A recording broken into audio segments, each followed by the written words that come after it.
ઘણા વ્યક્તિ સમાજ સેવક હોય, પરિવારના સેવક કહેવાય એને, કે એ વ્યક્તિ છે ને સમાજના, પરિવારના, સગાવાલાના, સંતાનોનો સંબંધ કરવાનો હોય ને, જ્યારે દીકરાનો કે દીકરીનો, ત્યારે ખૂબ રસ લેતા હોય, ખૂબ ધ્યાન દેતા હોય અને ગોતી દેતા હોય અને સંબંધય કરાવતા હોય.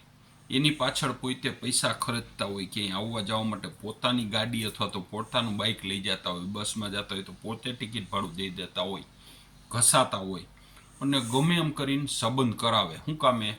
કે મારા પરિવારના, મારા સગા સંબંધીના, મિત્રોના છોકરાઓનો સંબંધ થઈ જાય અને વેલ સેટ થઈ જાય, એનો પરિવાર સારો થઈ જાય. આના માટે થઈને ફક્ત ને ફક્ત મતતા હોય છે. અને એ સારી બાબત છે, કારણ કે કોઈક વ્યક્તિને તો આગળ હાલવું જ પડે તો જ સંબંધ થાય. અત્યારે એમનેમ સંબંધ થતા નથી. કોઈક વ્યક્તિ ધ્યાન દે, રસ દે તો જ સંબંધ થાય. એટલે આ વસ્તુ બહુ સારી બાબત છે અને ખરેખર કરવું જોઈએ, જેથી કરીને પરિવાર સેટ થઈ જાય. પછી ઘણી વખત છે ને સંબંધ કરાવ્યો હોય, સંબંધ થઈ ગયો હોય, બેયનો સંબંધ થઈ જાય નક્કી, મેરેજ થઈ જાય અને વર્ષ 2 વર્ષની અંદર કાંઈક વાંધો પડે, બે માણાને વાંધો પડે, ઘરના રિહામણે વયા જાય, એના સમાધાનમાં પાછા એ હોય છે. મથીને, ટાઈમ બગાડીને, પૈસા બગાડીને સમાધાન કરવા સતત પ્રવૃત્તિમાં રહેતા હોય છે. સમાધાન થઈ જાય તો કાંઈ વાંધો નથી આવતો. ઘણી વખત એવું થાય છે કે સમાધાન નથી થતું અને વાત છૂટાછેડા ઉપર આવે છે. હવે છૂટાછેડા ઉપર વાત આવે એટલે જે વ્યક્તિ સંબંધ કરાવવાવાળા હોય ને, એમાં ઘણા વ્યક્તિ એવા નીકળે કે આપણે છે ને સંબંધ કરાવવામાં હતા, ભેગું કરાવવામાં છીએ, પણ છૂટાછેડામાં હું નથી. ઘણા એમ કે મારા બાએ કીધું છે, કે મારા વડવાઓએ કીધું કે અહીં છૂટાછેડામાં ન રહેવું, અથવા તો પોતે મનથી એમ કહે કે હું છૂટાછેડામાં નથી, સંબંધ કરાવવામાં બરોબર છે, સમાધાન કરાવવામાં હજી હું મથું, પણ છૂટાછેડા કરવો હોય ને તો હું નીકળી જાઉં. અને ઘણા વ્યક્તિ નીકળી જતા હોય છે. હવે પરિસ્થિતિ એવી થાય કે જો એ વ્યક્તિ સંબંધ કરાવવાવાળો, સમાધાન કરાવવાવાળો, જો એની અંદર પાછો રીએ અને એકાબીજાની યારે વાતચીત કરીને, સટસૂટ કરીને છૂટું કરાવે ને તો થઈ જાય એમ હોય.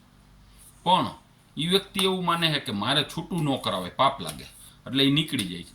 હવે નીકળી ગયા પછીની પરિસ્થિતિ કેવી થાય છે કે એકાબીજા છે ને એવા આમ હામ આવી જાય, કારણ કે વચ્ચેનો માળા નીકળી ગયો, કેસ કરે ને પૈસાની માગણી કરે ને કેસ એવા કરે કે મને આ માનસિક રીતે ટોર્ચર કરતા હતા ને ધરપકડ થાય ને જામીન લેવાના થાય ને પછી ખોરાકીનો કેસ કરે અને જુદી જુદી જાતના કેટલા કેસ કરે. વકીલ સલાહ આપે કે આવો કેસ કરાય, આવો કેસ કરાય, કેટલી જાતના કેસ કરે. અને એવા કોર્ટમાં બે ગૂંચવાઈ જાય. ઓલો એમ કે કદાચ મારે જેલમાં જવું ભલે જવું પડે, આને મારે ખોરાકી નથી દેવાની, આમ નથી કરવાનું. ઓલા એમ કે પૈસા લીધા વિના છૂટું નથી કરવાનું. 25 લાખ જેવી સામેની પાર્ટી જેવી હોય, 5 લાખ, 10 લાખ, 25 લાખ, 50 લાખ, 1.5 કરોડની માગણી થાય છે. આટલા પૈસા લીધા વિના મારે છૂટું કરવું નથી. તો શક્ય હોય ત્યાં સુધી જો આપણે સંબંધ કરાવવામાં હોય, સમાધાન કરાવવામાં હોય, તો છૂટાછેડામાં પણ આપણે હાજર રહેવું.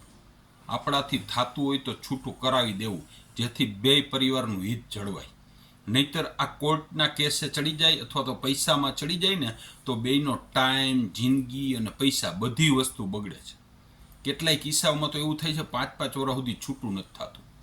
તો જો આપણે સંબંધ કરાવવામાં હોય અને છૂટાછેડામાં ન હોય ને, તો હું તો કોઈ પાપ લાગે છે, અથવા તો આપણે જે કાંઈ કર્યું છે ને પુણ્ય, એના ઉપર પાણી ફરી જાય છે. કારણ કે આપણે હિસાબેથી બે હેરાન થયા. જો આપણે ધાર્યું હોત તો એનું છૂટું થઈ જાત, પણ આપણે ન ધાર્યું એટલે બે પરિવાર હેરાન થયા. એટલે શક્ય હોય ત્યાં સુધી જો આપણે સંબંધ કરાવવામાં હોય, સમાધાન કરાવવામાં હોય, તો છૂટાછેડામાં પણ આપણે હાજર રહેવું ને રહેવું જ. ભીખાલાલનું આવું માનવાનું છે.